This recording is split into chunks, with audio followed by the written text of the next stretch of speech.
আমাদের বাড়িও জান্নাতে। আমরা ইনশাআল্লাহ জান্নাতে যাব, বলি ইনশাআল্লাহ। ইনশাআল্লাহ। প্রতিবাদ করতে হবে, প্রতিরোধ গড়ে তুলতে হবে, কারণ এই প্রতিবাদ ছাড়া এই দুনিয়ায় কোনো কিছু কায়েম হয় নাই, প্রতিষ্ঠা হয় নাই। ইসলামকে প্রতিষ্ঠা করতে হবে, নামাজকে প্রতিষ্ঠা করতে হবে, রোজাকে প্রতিষ্ঠা করতে হবে, হজকে প্রতিষ্ঠা করতে হবে, যাকাতকে প্রতিষ্ঠা করতে হবে। প্রত্যেকটা হুকুমের বেলায় প্রতিষ্ঠা করার হুকুম। কিসের হুকুম? প্রতিষ্ঠা করার হুকুম। আপনি নিজে করবেন, আরেকজনকে করতে উৎসাহিত করবেন, আরেকজন করার পরিবেশ তৈরি করে দিবেন। এটার নাম কি? প্রতিষ্ঠা করা। তো যদি অন্যায় হয় চুপ করে থাকি, তাহলে এই চুপ করার মাধ্যমে অন্যায় নিরসন হবে না। করতে হবে কি?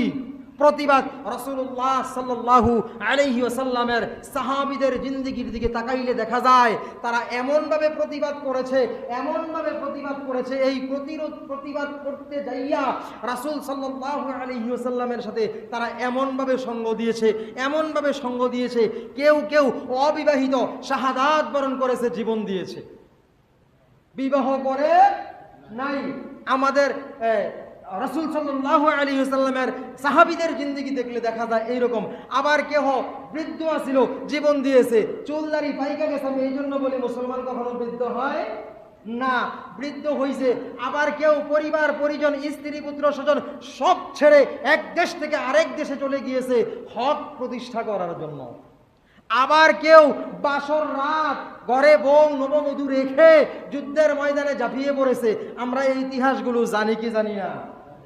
হ্যাঁ, একটু ইতিহাসটা বইলা দেই। রাসূলুল্লাহ সাল্লাল্লাহু আলাইহি ওয়াসাল্লামের সাহাবী হানজালা রাদিয়াল্লাহু তাআলা আনহু, তার নাম কি?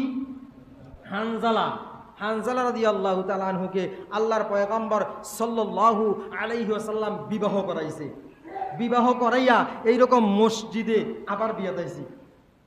এখনো কিছু শিক্ষা আছে। বিবাহ করাইয়া আল্লাহর রাসূল সাল্লাল্লাহু আলাইহি ওয়াসাল্লাম খেজুর বিতরণ করেছে পাত্রর পক্ষ হতে। কার পক্ষ হতে? জামাইয়ের পক্ষ হতে। কার পক্ষ হতে? জামাইয়ের পক্ষ হতে। বিবাহ করার কিছু নিয়ম কারণ আমাদের জানা দরকার আছে না নাই? হাদিস কোরআন থেকে ওলিমা বলা হয়। বিবাহের যে অনুষ্ঠানটা, এটাকে বলা হয় কি? ওলিমা। এই ওলিমা মানে কি জানেন আপনারা? পাত্রীর বাড়িতে 70 জন, 80 জন, 90 জন, 100 জন যাইয়া বলা হয় 80 জন, জামু 100 জন, যা বলা হয় 60 জন, জামু 80 জন। আমি একজনকে কিছুদিন আগে জিজ্ঞাসা করেছিলাম, ভাই এইটা কেন হয়? যখন 80 জনই যাবেন তখন 80 জনের নাম বলেন, আপনি 60 জন বললেন কেন? কয় হুজুর, আমাদের দেশের বিবাহের কালচার এটা। জোরে কি কয়? এটা বলে কালচার। 60 জন কইয়া 80 জন যাওয়া মানে পাত্রীর বাবাকে চমক লাগানো নাকি ঠকানো? হ্যাঁ, ঠকানো। আর উলিমা অনুষ্ঠানে এটা নয়, রাসূলুল্লাহ সাল্লাল্লাহু আলাইহি ওয়াসাল্লাম এই অনুষ্ঠান করেছেন, বিবাহের রাসূলের বিয়ের অনুষ্ঠান করেছে। একটা বিবাহতে বড় অনুষ্ঠান করেছে। এই অনুষ্ঠানটা কি? পাত্রীকে বিয়ে করে বাবার বাড়ির থেকে উঠাইয়া এনে নিজের বাড়িতে সমস্তদেরকে দাওয়াত করে খাওয়াইছে। সুবহানাল্লাহ। ওলিমা অনুষ্ঠান কোনটাকে বলে? পাত্রর বাড়িতে না পাত্রীর বাড়িতে? কি শিখলেন? জোরে, পাত্রর বাড়িতে না পাত্রীর বাড়িতে? আমরা এখন কই করি? পাত্রীর বাড়িতে। তাহলে আমরা উল্টে ফেললাম না? রাসূল আল্লাহ বললেন আমি তোমাদের জন্য দিন পরিপূর্ণ করে দিলাম। এটা কি পরিপূর্ণ মানছি আমরা? মানলে তো ওইটা মানতাম, আমরা এটা মানতেছি না। রাসূল বললেন হাদিসকে ধরো, কিতাবকে ধরো, তাহলে তোমাদের কোনো ভয় নেই, সমস্যা হবে না, তোমরা পথভ্রষ্ট হবে না, জাহান্নামে যেতে হবে না। কিন্তু আমরা কি করি? হাদিসকে ধরি মানছি, কিন্তু মুখে মানছি, কিন্তু কাজে বাস্তবায়ন করি না। রাসূল করলেন পুরুষের বাড়িতে, পাত্রের বাড়িতে ওলিমা। এখন আমরা করতে চাই মেয়ের বাড়িতে। আবার 60 জন বইলা 80 জন যাওয়া কালচার। হ্যাঁ, এগুলা কি নিষিদ্ধ? মেয়ের বাড়িতে অনুষ্ঠান করাই নিষেধ। আর সেই জায়গার মধ্যে ভণ্ডের দল বলে বাদ্যযন্ত্র না বাজাইলে নাকি বিয়ে হবে না। তাদেরকে কি করা উচিত?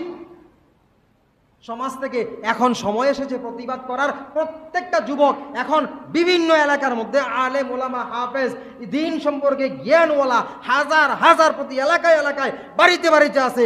সবাই মিলে যারা যারা আমার এই কথাগুলো শুনবেন, প্রতিবাদ করা আপনার ইমানি দায়িত্ব। এটা অন্যায়, অন্যায়ের প্রতিবাদ করা কি ইমানের দায়িত্ব।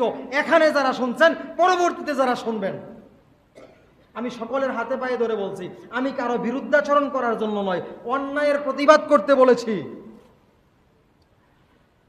পয়গম্বর সাল্লাল্লাহু আলাইহি